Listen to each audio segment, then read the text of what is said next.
Let's start with the serenity prayer. God, grant me the serenity to accept the things I cannot change, the courage to change the things I can, and the wisdom to know the difference. And this time I really mean it. You ever do that, you know? I never did before, God, but this time I really do. Okay. I'd like to propose a couple of changes. I know. My experience with drunks is the one thing we hate most is changes. We didn't do it like this last year, but I'd like to suggest we have a couple in this afternoon schedule. If we've got a talk at 9 o'clock that will go until 10, and then we're going to have a break, and I'm going to see a couple of folks. And then 11 to 12 we'll have a talk here. That's normal so far. And then 12:15 is lunch. And then what happens after lunch? Anything you want. See? Now, if you need to go for a walk, go for a walk. If you would like to have a little meeting with 4 or 5, have a little meeting. If you want to take a nap, take a nap. If you want to read the big book, read the big book. I mean, any of those things are fine until 4:30. That means you have an afternoon free. Now, if you're a junkie like I'm a junkie, that should make you very uncomfortable because you have 4 hours and no one's telling you what to do. See? It's not structured. I don't like it when it's not structured. Well, it's okay. Yeah, you identify, do you? All right. Part of slowing down is getting some time. And for many of us, because we lead such busy lives, we haven't had 4 hours to ourselves in the last 5 years. And so it's okay to take the time. So if you need a nap or a book, or if you want to, just mosey around or talk to someone you don't know, that's perfectly okay. All right. So that's why it really is part of a retreat experience is that kind of free time. I don't think a retreat weekend should be so exhausting where every moment, that's boot camp, that's not a retreat. The schedule has a mass schedule for 3:45. I'd like to move that to 4:30. 4:30. And what that is, for those of you who have it's called a mass, or it's called a liturgy, or it's called a Eucharist. If it's been a while since you've been, it's in English now. And if you've never been, I'd like to invite you. It's a time of prayer and meditation. It's a form of worship that consists of some reading and some listening and some praying together, which is very familiar to most AA people, plus a certain amount of ritual, which is a different form of prayer and meditation. If you'd like to be present for that, you're most welcome. You don't have to sign anything, during it. And that should last perhaps half an hour, 40 minutes max. So 4:30 till a little after 5. What else can I tell you about that? Part of the ceremony, I'll explain the whole thing as we go along. But as part of it was that the priest was supposed to drink a little wine during it. And this was very dangerous if you were on antabuse, or if you had gone through aversion treatment recently.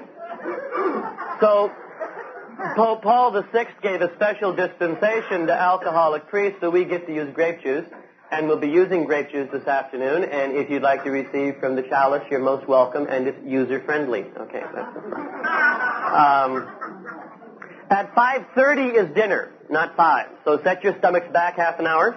Okay, 5:30 is dinner. And then from 7 until 8 tonight, I'll give a presentation. And then at 9 o'clock, we'll have the meeting. 7 to 8, I'll talk. And then even 8:30 if you want. I mean, that's your time. But it won't be as late as 9:30. Tomorrow, I'd like to give a talk between 9 and 10. And then break for a bit, maybe an hour, and then give a talk between 11 and 12. So instead of having things end at 11, we'd end at 12. And then you can rush back to the chaos that's in your lives there. And this is interesting too, some people, you'll look forward to retreat so much, it's like the weeks beforehand, the only thing getting them through is the fact they'll be on retreat. Wait till Friday night and I can get there. And then you get here, and you're worried about back home, and sometime in the middle of Saturday afternoon you finally land here, and then Sunday morning you got to get home. You don't have to go home. I mean, hang out here as long as you need to hang out here. And we'll keep going till about noon, and then you can split afterwards. Okay. So tomorrow, instead of a 9 to 11 slot, 9 to 10, then an hour of free time, and then you can pack your clothes if you want to know what to do. And then 11 to 12, and I'll give the final pitch then. Okay. Now, if none of that occurs to you, I mean, you don't remember that, I have it written down here. Okay, so you can go and check it out. What are we doing next? Just follow the people in front of you. Okay. I wanted to start this morning. And the list is pretty much full for folks who want to see me. Basically, I'll tell you to go to meetings and read the book and talk to your sponsor. So if you didn't see me, that is what I'll tell you. Okay? And I'll be out, I'll meet the folks, say, here, and then we'll just wander out there and mosey for a while outside as long as it doesn't get too awful out there. I wanted to start this morning by talking about one of the traditions. I like moseying through some of the traditions because a lot of times we don't. It's what you read, on the first Monday of each month, at your meeting or something. And we don't respect, sometimes we don't listen to the traditions very much. And I think the traditions are a crucial determining factor in the way Alcoholics Anonymous and Al-Anon have survived and changed. My one experience of being with a non-traditional group is when I was a couple of years sober, I went to Sweden. I mentioned that last night, and I found out that AA in Sweden is very small. In the city of Stockholm, which has 1.5 million people, there are 25 sober members of Alcoholics Anonymous who are Swedish speaking. Then you got a little flock of Americans. That's why the American Embassy is all. If you want to find out who's sober in a foreign country, call the American Embassy. And there will be people there who are sober. In Moscow, you call the Los Angeles Times. The foreign correspondents, because sober people, and that's where you always call the Moscow correspondent of the LA Times, and he'll tell you where meetings are. You find that out in Helsinki. I mean, they're obviously, when you're in Helsinki, call this number, and they'll tell you the next thing. It's very suspicious. But in Sweden, then you have about 40 or 45 Finnish-speaking members of AA in Stockholm. And where do all the other people go? Because if you look around any AA group, there's an awful lot of blonde-haired, blue-eyed people. You notice that?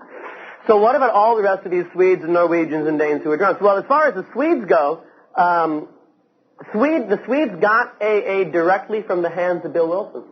They sent a delegation over because they knew they had a serious problem. And they went and they talked to Bill Wilson, and it was like going, Moses on Sinai.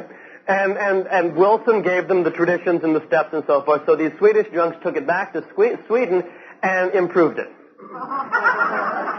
And what they noticed a couple of things. One was that the steps were too God-oriented. So they dropped a lot of that because Swedes are not into God. So instead of 12 steps, there are 7. And then they looked at some of these traditions and they said, these traditions are crazy. For one thing, according to these traditions, you can't throw anyone out. And that's bad, So they changed that one. And then they said, also, it says that we ought to be fully self-supporting. And this is in the welfare state, where everything is paid for. They said, why should we be self-supporting when we could get money from the government? So they do. And they don't call themselves AA, they call themselves Länkarna. And Länkarna is largely a social group, and it does help some people stay sober. And whenever you talk about alcoholism or recovery in Swedish consciousness, they think of this Länkarna organization that is roughly equivalent to AA, but is really very, very different. It's not a spiritual program, it's a social group. And AA got started there, and in consciousness, Länkarna is for your average people, and AA is for snobs. Which I think is a wonderful switch, because here we figure AA is, the last place where they can't throw you out, And in many, many ways in Sweden, AA is exactly the way it was in the United States before the Jack Alexander article. A lot of people just don't know about it. In fact, in foreign movies, if AA is mentioned, they don't translate Anonyma Alkoholister in Swedish, they translate Länkarna. So people don't even get the AA association, and then you have a little bit of alcoholism there, so it's very... So anyway, because of experiences like that, I've really learned to value the traditions which form us. So, like tradition number 3, long form. Our membership ought to include all who suffer from alcoholism. Hence, we may refuse none who wish to recover. It says that in black and white. Now, I know groups that don't practice that. I mean, they do exclude people because they are the wrong color, or they're the wrong size, or they're the wrong age, or they sleep with the wrong person. You know? And you say, well, the tradition says we may refuse none who wish to recover. Then it says, nor ought AA membership ever depend upon money or conformity. You know? What? Have you been to groups where they all have the group T-shirt and group cigarette? You know? In this group, we smoke this, and we dress like this, and when we talk, we wear a tie, because we want people to be attracted to us. Nor ought AA membership ever depend upon money or conformity. Any 2 or 3 alcoholics gathered together for sobriety may call themselves an AA group, provided that as a group they have no other affiliation. That's why some folks say that one of the greatest increasers of AA meetings in any given area is resentment. Because the meeting you've been attending did it wrong. You know, or they let them in or something, and so you, boom, out of a resentment, you form another group. Well, I think that's God working through resentment, is what that is, because what it does, you don't have a meeting of 1,000 people, you have, dozens of meetings of hundreds of people or scores of people, and I think that's wonderful. But this is a funny kind of principle. We don't come into the fellowship known for our tolerance. And if you're anything like me, I didn't have a lot of use for people that didn't look like me. And if they looked like me, I was suspicious. Like you hear people talk, like women talking about how when they came into the program they didn't like women, or men coming into the program saying when they came into the program they didn't like men. There are whole groups of people. I never talked to them. I never talked to those. And it's what happens by regularly going to meetings, if God's grace is working, is a lot of those rigid barriers start breaking down. We had one character come to a meeting where I was a regular, and he spent a lot of years in jail, and when you heard his story, you were thrilled you paid your tax dollars on time. Because that had built the prisons which kept him in there. This was just this was not a miscarriage of justice. This was an awful person, Anyway, he got sober in jail, and he was finally paroled, but he was still not what you would call a wonderful person. This guy was never known to smile, and he was filled with bigotry and intolerance, and he was self-righteous and just awful. So he would come to one of our meetings on a regular basis, and he wouldn't talk much because he was busy judging, But every so often he would, and one time he came in and he had a crisis. Whenever he had a crisis and he needed to talk, the core group he would talk to, it was a men's stag, of course, where we all talk in deep voices and have real problems, Men's stag. Don't go to that wimp AA. Men's stag. Oh, well. So he came in one night, and he was very, very angry and very crazy, and we said, what's going on? And he said, today a black person asked me to be his sponsor. Now, he didn't say black person. And he was just enraged. He hated them and hated everything about them, and back in 1942, and all this bullshit that was coming up. And so he ventilated, as we say, and then he said, what should I do? And we took a group conscience, and we decided that he probably really should sponsor this man. Now, we didn't know why this man wanted him to be his sponsor. But that was not our problem, you know. It was just, so we said, you know, we think your higher power, you know, maybe you could help him, you know. But anyway, so things were fine for a while, and then about 6 months later he came back in, and he was just eyes like that and crazy. And we said, what's up? And he said, today a gay man asked me to be a sponsor. And he did not say gay man, you know. And again, another 15 minutes of just this, it was like, you know, popping this blister, and all this poison was coming out. And when he got finished ventilating, we took a group conscience and said, we think that, you know, we think you ought to do it, you know. I mean, this, who knows how God works. And then about 6 months later, he came in again, and we've never seen him so strung out. And we said, what's up? And he said, well, it finally happened. We said, what? He said, today a nun asked me to be your sponsor. And he laughed. And he laughed. And it was the first time in recorded memory that this man had ever laughed. And when that happened, I had a couple of reflections. One is, isn't it interesting how sponsorship works? You know, I don't know what he did for them, but they did a tremendous amount for him. They helped this man become a member of the human race. And it was just, you know, sponsor, we're the ones in charge. I think a lot of times it works just the opposite. The person you sponsor stretches you. Also, we found out, you know, it really does take time and people to soften up an awful lot of our hard things. And God doesn't do it in a vacuum. God does it through other people.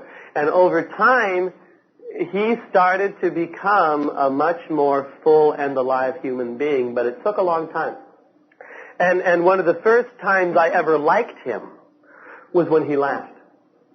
Because I never cared for the man before. Nor ought AA membership ever depend upon money or conformity. I think that is a brilliant principle. AA even was not founded as a widely tolerant organization, as you may or may not know. When Dr. Bob was asked about this program, you know, what do you guys put together? He said, we have founded a Christian fellowship. And by that, he meant white Protestant male. That was the fellowship. I mean, as far as Akron, Ohio saw it. And the first women that tried to get in were not greeted with open arms. Because a lot of these old-time drunks, I mean, I love this. When alcoholic women started showing up to meetings, all of a sudden these old male white drunks got very nervous about their reputations. What will people say? You know, if they know that we're hanging out with alcoholic women. Because everyone knows what alcoholic women are, you know, that kind of thing. Love it. So I think it is a real proof to the power of God breaking down that kind of resistance that women were brought in. And a lot of women, the first woman in Los Angeles that got sober was told the Al-Anon meeting was down the hall. You know, and they wouldn't let her in. I mean, can you imagine that? Then you had your problem very quickly. There were vast numbers of Irish Catholics who started coming in. And this was in the early 30s, and Catholics were still, you know, not really welcomed in lots of places. Still very much of an immigrant group, and Al Smith had just run for president a few years before and had been stomped on. There was militant anti-Catholic stuff going around. And then what happens when agnostics start showing up? Well, wait a minute. Well, we have it right here, you know, where it's supposed to be this way. And agnostics start coming in the door, and atheists, and people who are Jewish, and people who are Muslim, and people who are Hindu. And all of a sudden, they started realizing that this is not just a group of baptized Christian white males. This is spiritual principles that all kinds of women and men from all kinds of backgrounds can get well here, and we had better let them in because God is bringing them to our door. Sometimes I think in some fellowships, it's like a little Midwestern town where a stranger was talking to the mayor, and the mayor said, well, we're known for our tolerance in this town. Everyone gets along just fine. And the stranger says, oh, really? No religious frictions or tensions? He said, oh, no, none at all. And the mayor said, in this town we have representatives of the world's 3 great religions, and they just associate fine. And they said, and what 3 great religions are those? And he said, Baptist, Methodist, and Presbyterian. A little too narrow, a little too narrow. Which brings me kind of to the subject of God, because I think we need to understand a couple of things. God as we understand God, that funny phrase in the book. I think as we understand is a process. We understand differently all the time. As we understand God. There are a couple of things about God that I really do believe, and I'd like to pass these on. If you find them helpful, please use them, and if they're not helpful, ignore them. But sometimes, number one, it's important to understand that God is very big. God is really very big. There's a book entitled, Your God is Too Small. And I think, I've never read the book, but I love the title. And I think for most of us, as we come into the program, and even some of us who've been around for a while, our God really is too small. And our God lots of times looks an awful lot like us, where God shares our prejudices. Well, God likes these groups and doesn't like those groups. Oh, really? God told you that? It's right there in the book. Please, give me a break. And what's kind of interesting is, as God as I understand God, it's quite clear that God is an equal opportunity lover. God has no taste. God really doesn't. God's primary activity is one of love and acceptance, and I think that's what drives us crazy, because you can't control that. You can't manipulate that, and you can't fix that. We're much more used to setting rules and regulations. I was talking with someone this morning, and it was like when we were being raised, if you were real good, you knew God loved you. And if you were a creep, what is that? Well, God couldn't love me. Wrong. God doesn't make those distinctions. We do. I was told at times, like, we'd be in church, and I'd be picking my nose or picking my brother's nose. And my mother would just be humiliated at that point, and would come off with lines like, that will make God very angry. Well, no, it really, God has no position on nose picking. But it sure made my parents angry, and they just couldn't say that, so they blamed God. God will get very angry at you for that. I mean, we were told, with some things, and God, we were told we were so powerful over God, because certain things would just make God so angry, Oh, really? See, I don't think God gets angry. I think God is having a wonderful time. And it's the principle of attraction rather than promotion. God invites you in, and if you're busy, you stay out. But it's perfectly all right if you want to be self-obsessed and isolated. My understanding of God, by the way, they talk, God is love. My problem with that is I've heard it so often I don't know what it means. And I therefore need to find a definition of love that makes sense to me. And it's important to have, not that I figured it out and understand it, but just kind of makes sense to me. And a lot of times when we're talking about love, even in the fellowship, we think of hormones. I'm in love, and you need someone to tell you you're in heat. You see, there is a difference. Lie down and don't sign anything. Very important information. This too will pass. Believe me. I know you've never felt like this before, but believe me. So a kind of a definition, what is a lover? How do you spot someone who's a lover? What understanding of God can you get in terms of God as love? Well, Paul has something. I don't like a lot of Paul. I think Paul had a lot of bad days. And this is also, by the way, but some of Paul is really brilliant, but some of them is just awful. This is the one, I stopped reading the 24-hour-a-day book because they quote so much from St. Paul, and I would start the day angry. And I said, why start the day angry? Put that away. So I just don't read that anymore. If it works for you, please use it. I'm so happy, but it just makes me very angry. Why do they say that? I said, all right. Anyway, Paul does, in the first letter to the Corinthians, chapter 13, Paul has a thing in here which is usually read at weddings, but who's paying attention, you see? This is what it says. If you want to know what love is all about, Paul says, love is patient. Love is kind. I don't think of patience and kindness as having anything to do with love. Love is romance, passion. Paul says, patient and kind. Okay, that gives me a start. Love is not jealous. I'm jealous a lot.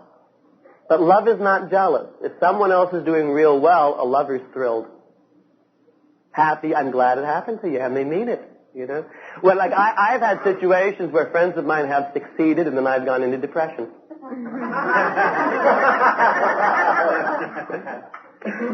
But love is not jealous. Love does not put on airs.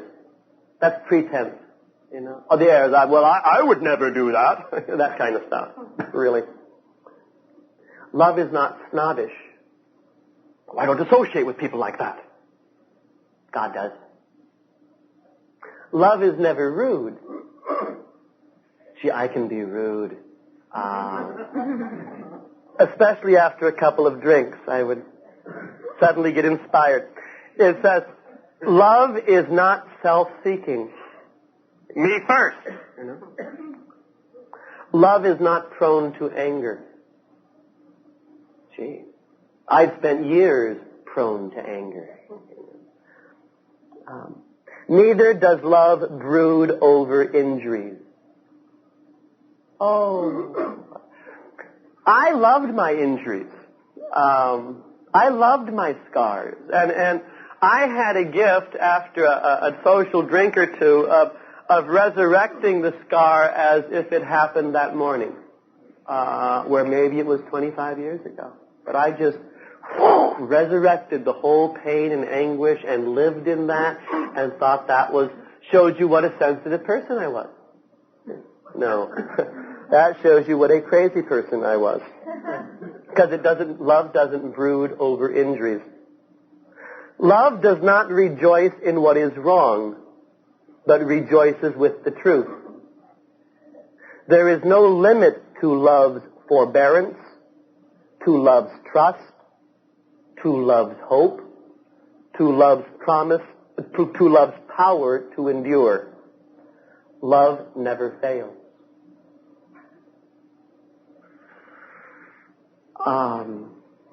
There's some room for meditation there, and some room for reflection there.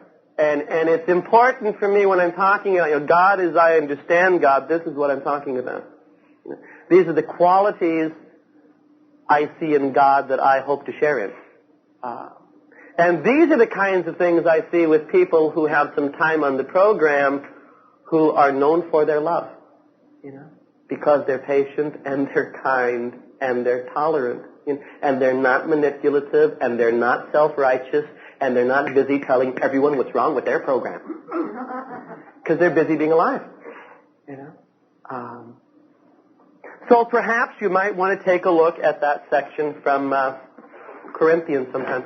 What else is true about God? Well, sometimes in English we refer to God, He, but God's not male.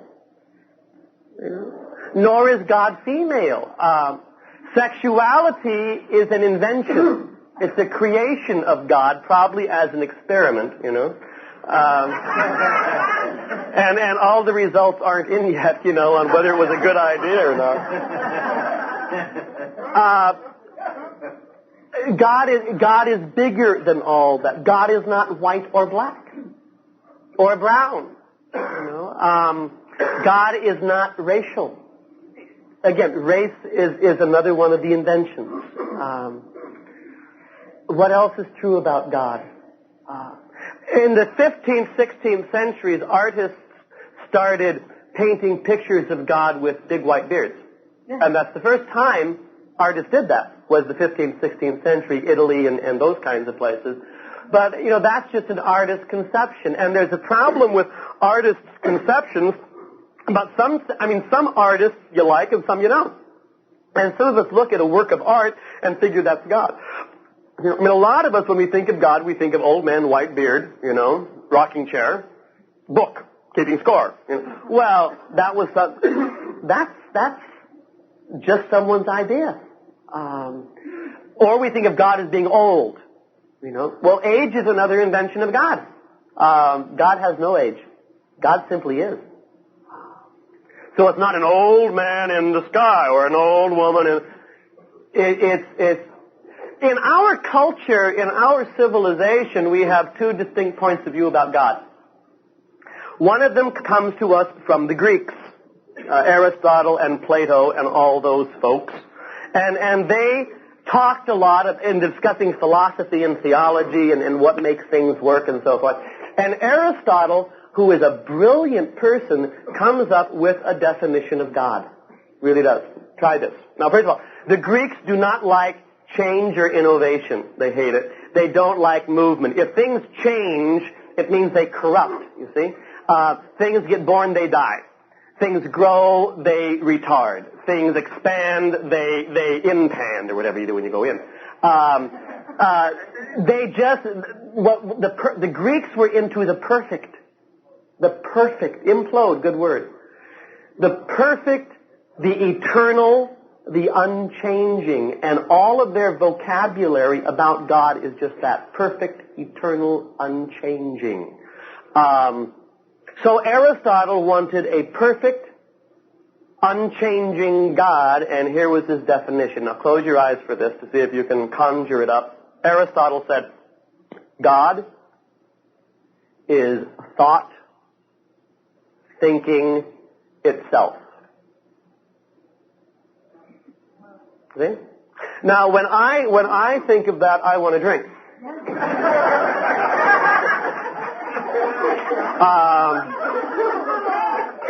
I mean, it is so abstract, I don't even know what it means.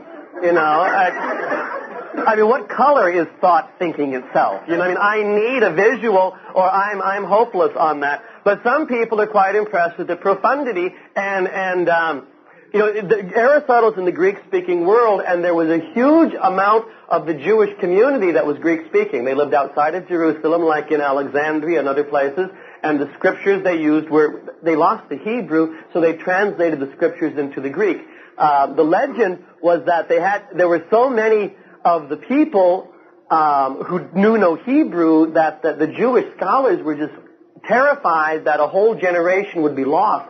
So they had to translate the scriptures into Greek so they would be able to understand Moses and all that. So they had someone sitting in the middle of a room reading the scriptures aloud in Hebrew, and they had 70 scribes, 70 scholars were sitting around, and each one was translating into the Greek. So they had 70 translations. So they had 70 scholars translate for 70 days. And at the end of that, they had all finished their translations. They had finished reading the Hebrew scriptures. They were all in Greek, and they found that everyone's translation agreed with everyone else's. I don't believe it either.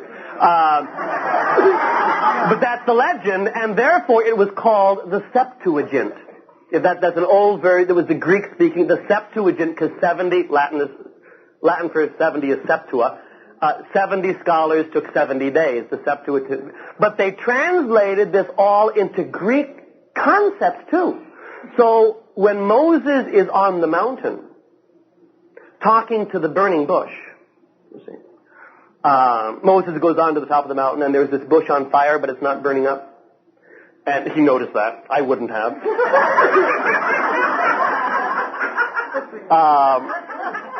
And then the bush speaks. Hello. And Moses noticed. I might have noticed that. Anyway, Moses and the bush dialogue back and forth, and it's real clear this is God. This is the burning bush. It's a wonderful symbol, by the way, because for one thing, you cannot grab hold of fire. Like you cannot grab hold of God. I mean, in fact, if you try to, you'll burn yourself. I like the image. I think it's very powerful. Also, it glows in the dark. Now, the bush gives Moses the 10 Commandments. Take these, and then Moses is supposed to take them downstairs to the folks down below and start this whole business. Well, before Moses goes, he turns to the bush and says, by the way, what's your name? Now, let me talk a little bit about cultures. Cultures are real important. To understand anything that's going on, you need to understand the culture, or it makes no sense. We, in this part of the 20th century, living in the United States, okay, so later 20th century Americans, are very informal people. We're on a first-name basis with everybody. We don't like titles. We don't like all that rigmarole. I mean, we refer to the president and his wife as Ron and Nancy. I mean, just very, and Mr. President seems a little too formal for some of us, which is other cultures are really into titles. And you would never address someone by their first name unless you'd known them for 30 years. It was just, even some languages have you formal, you informal, Spanish does that, usted and tú, and to talk to someone familiarly when you've only known them for 5 years is an insult. Crazy stuff. Okay. I think it's crazy because I'm an American and I figure let's be on a first name basis with the world. When we look at Moses saying, by the way, dear Bush, what's your name? We may say, culturally, as Americans, well, Moses is just trying to be friendly. He's not. He's not.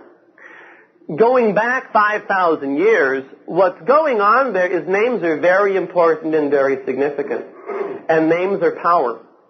And in terms of gods and priests and all of those folks,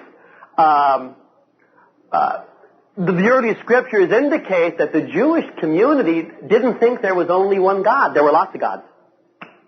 There were the gods of the other guys, and there was our God, and our God, we had this relationship, but they all have gods too.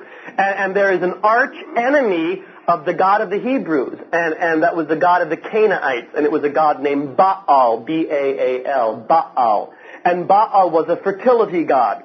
And Baal was very powerful all over the Near East. And if you look through the Hebrew scriptures, you will find that Baal is regularly being condemned as the arch rival, Well, what happened with Baal? How do you get a god's attention?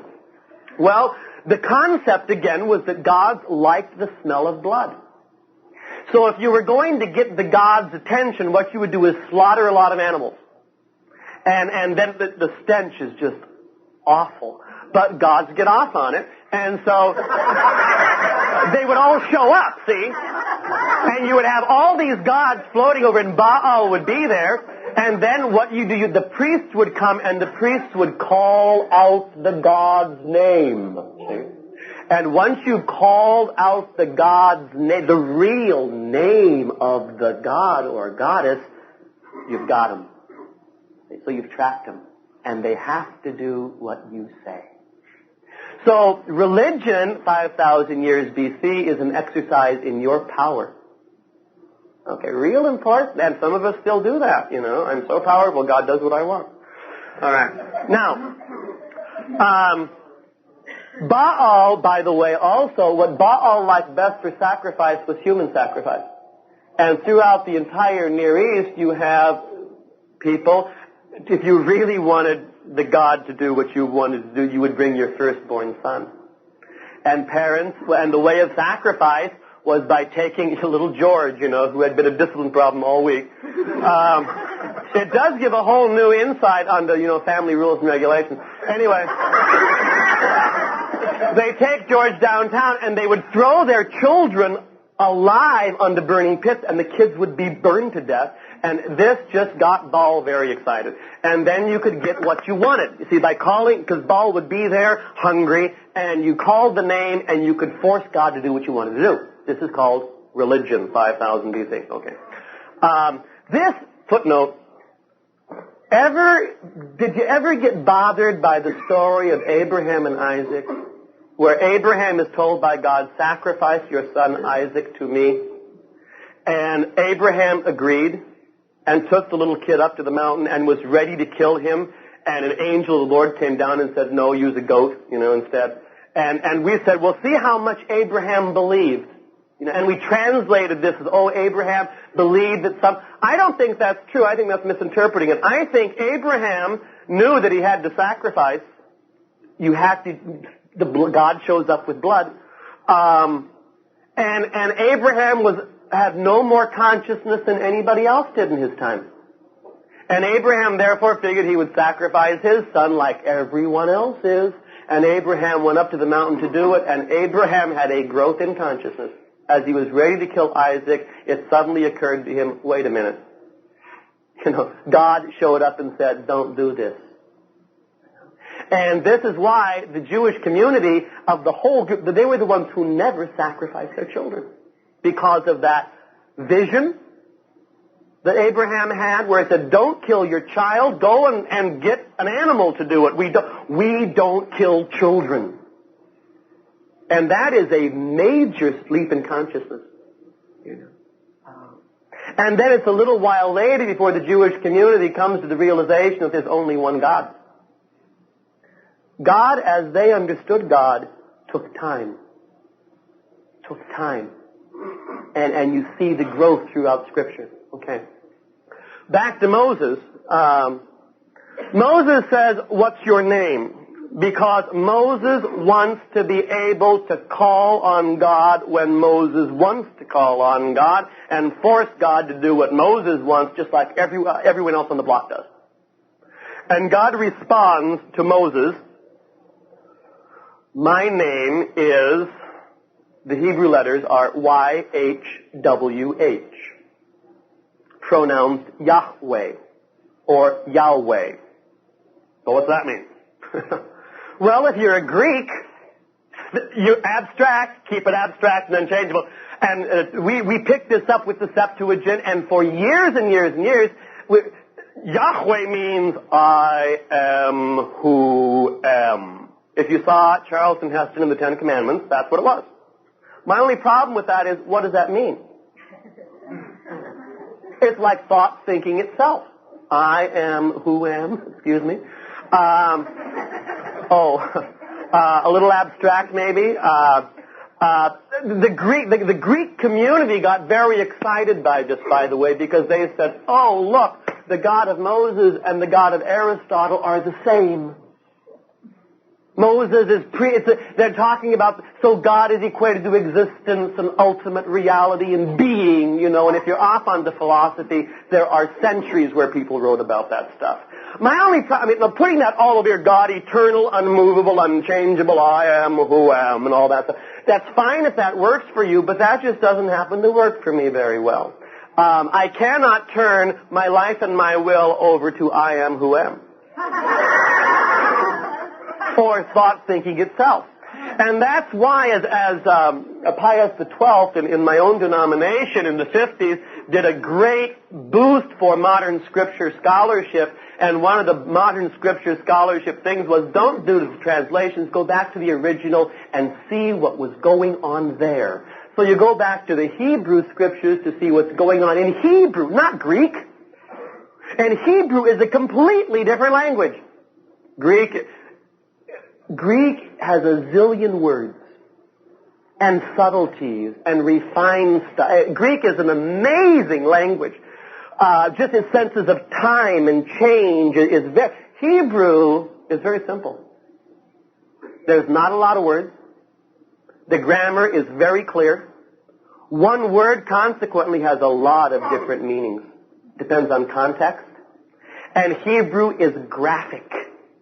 Not abstract. Graphic. For example, there are many words to describe the male, as in male, female, but one of them, the word literally translates, this is the one that pisses against the wall.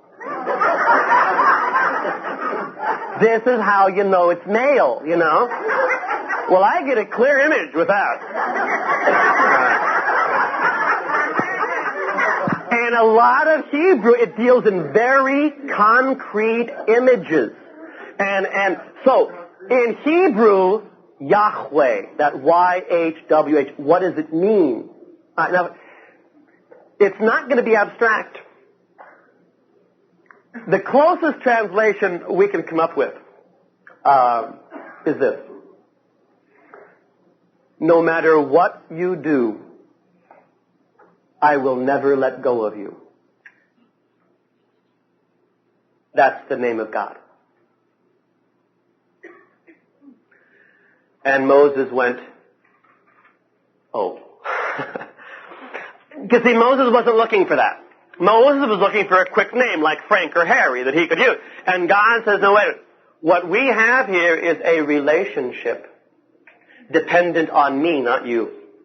No matter what you do, I will never let go of you. Now, what we were told as kids a lot was, God will give you 2 chances and then it's over. Forget it. Or do that one more time. That is not true. God is constantly giving chances and choices. No matter what we do, God will never let go of us. That's our hope. How can I be sure I'm going to stay sober? You have nothing to do with it. How'd you get sober, sucker? Oh, well, I did. No, you didn't. Sobriety is given. I tried to get sober, and it never worked.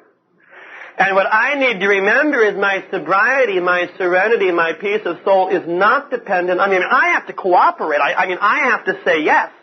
But the source is God. And that's one of the true things. The source is God. For every human being. The source is God. I'm not the source for anyone else. If someone is using me as a source, they're in trouble and I'm in trouble. God is the source. Now that was real crucial for me when I started getting involved with Al-Anon because I did not understand that. And I thought that I really had to worry a lot about people or they would never get well. And I loved the sense of worry. Worry is delicious. It really is. And see, when you're real worried also, you know you love them. Especially if they cause you to throw up a lot and lose sleep and you can't eat and you're nauseated and, they're in jail again and what can I do? That's love, right? And I had to find out. I reached a point where I could turn my will and my life over to the care of God. The care of God. And I knew God would take it, but I didn't think I could turn your life and will over to the care of God. And I had to be protecting you, see? And I had to find out that I can't protect. I have to get out of the way. I cannot be someone else's source. Now, maybe for a little while they're going to depend on me, like a little child might depend. But the purpose of our relationship is for that person to be on his or her own 2 feet. And it might take a little time, but you have to let them know that God is the source, not me. I am not the mediator of all graces. God's grace doesn't come through me. God's grace goes directly. And when I was able to do that, that gave me a lot of freedom in dealing with people. Again, just basic, simple Al-Anon. I don't know how they're going to react if I do this. Well, that's not my problem how they're going to react if I do this. That's their problem. What I know is X, Y, and Z is what I have to do. And they're going to react however they're going to react. They'll be so mad. That's their problem. They'll be so disappointed. It's about time. Getting the burden off. I carried a tremendous burden for years. And what I love, what gets me into Al-Anon more than anything else on this is 2 things. One is I have an exquisite sense of being a victim. I love victim. It just is it's a warm feeling for me to be a victim and to be misunderstood. And I can nurture that and be isolated by it and just rub the wound, victim. Or I like helping. See? And let me help you. Please call anytime. I really mean that, and I'll say that to 7,000 or 8,000 people. I don't remember their faces, but I call any time, and then they call at 2 in the morning, and 3 in the morning, and 4 in the morning, and then I'm pissed off when they call. I'm sleeping. What is it? I have to find it. I am not the source. God is the source, and I have real limitations. And one of the things I need to do if I'm going to function is sleep some. And I know people who would get along on 4 hours of sleep. I don't. I feel like, I'm in the 8 to 10 category. And it's, how awful. 8, 9 hours a night, sometimes 10, and I feel real good all that next day. But I should be on 4, I mean, that's if I were a better person, I'd be on 4. So I'll just try going on 4 for a while, and then I become irascible and crazy and can't stand people and overreact. And anyway, if I need 8 to 10 hours of sleep a night or 6 to 8 hours of sleep hours a night, I need to make sure I get that regularly. So I unplug my phone at 11:30. And I have an answering machine. I love answering machines. If you don't, get over it. And then I plug it in at 9 in the morning. See? Because I've had the experience of you wake up at 7 and at 7:04 your first person call is hysterical. Well, I'd like to have a little more time to breathe before I start dealing with them. So I unplug and plug the phone. I just find it's wonderful. And I couldn't do that till I was in Al-Anon for 4 years. Because I needed you. I needed you. I needed your sickness to help me feel alive. Because if you were real sick and called real late, I knew I was important and valuable, and I could love you back to hell, even though I hated you for calling me. It's just great. So I need to turn a lot over into God's care on a regular basis. And God is big enough to take it. I didn't know that. I thought I surely should at least be involved, in the process. And then God can deal with me as God wants to deal with me. In Hebrew, Moses and the Mount, no matter what you do, I will never let go of you. That to me is tremendous consolation also. God's love does not depend on me. God's love does not depend on my reaction. No matter what I do, God's love towards me and to the whole human race is constant. Constant. And when we're talking, I know folks in both programs and they say, well, now I love unconditionally. I'm quite awed by that. I don't. I love very conditionally. God loves unconditionally. Like I say, God has no taste. My love depends upon how I'm feeling and what I had for dinner yesterday and has anyone talked to me I like in the last 2 weeks. And there's a lot of things that depend on my love and reactions to stuff. I'm a very conditional lover, and I just have to be heads up about that and not con myself. I'm amazed. My ability to love is really very fragile. And I need, therefore, when I get hungry, angry, lonely, and tired, I don't love much at all. I judge real well, though. Real well. And usually accurately. Okay.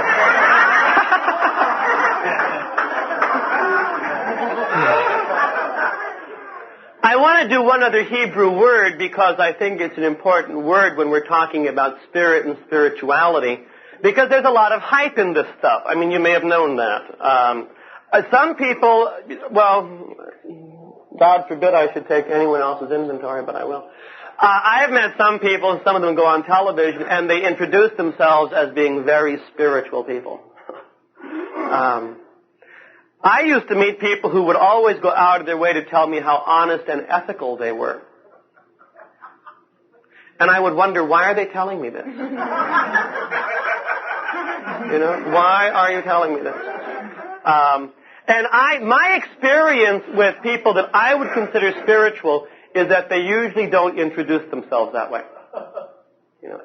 But you pick it up later. But they really are. So what's spirituality? I think everybody has a spirituality. I do believe that. For some of us, it is unconscious. And for some of us, it's conscious. Some of us can talk about it real nicely and verbally. Some of us can't. But all of us have a spirituality. So what is it? Some spiritualities are very healthy and some spiritualities are very sick. That's true also. The Hebrew word for spirit is ruach. R-U-A, ruach. And like many other Hebrew words, it has many meanings. Spirit, the Spirit of God, ruach Elohim. It also means wind. You see the ruach coming through It also means breath. When God gave the breath of life to Adam, it was ruach, you see. So spirit, wind, breath, those are all logically connected. I really understand that progression. And it also means disturbance or trouble. How does that work? Well, the wind blowing across the desert brings with it a lot of sandstorm. And therefore it can also mean disturbance or trouble. I love that. I think that's, because some of us think the spiritual life we should be placid. Well, sometimes there's trouble that comes with this business too. So we're talking about the Ruach Elohim. All right, so what is spirituality? I think spirituality has a lot to do with attitude. Your spirituality is shown in your attitudes, be they positive or negative, and you can pretty much pick up someone's spirit just by listening to them chat. Just by watching some people walk, you pick up their spirituality. Burdened. With a brave little smile. That's what I loved, you know.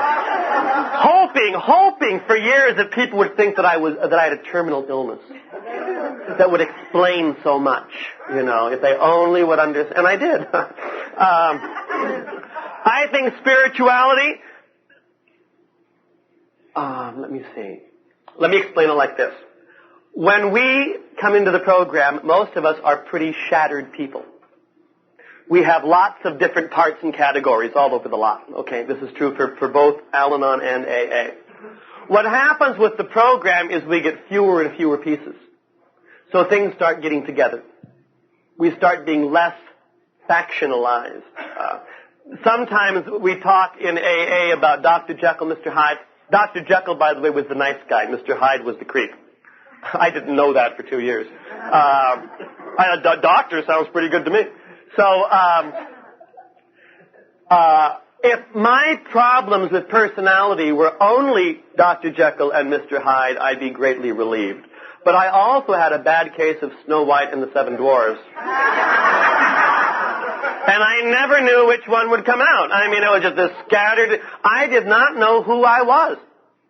And over a period of time now, I find I have fewer and fewer personalities. And what's happening is that over time, I am becoming one person. Not yet, by any means, but I'm becoming one integral person. And I think that's a lot of spirituality. It's your integrity. Your spirituality is your integrity. If you're pretty much a connected human being who knows who he or she is about and can function as one person, you've got integrity, you've got...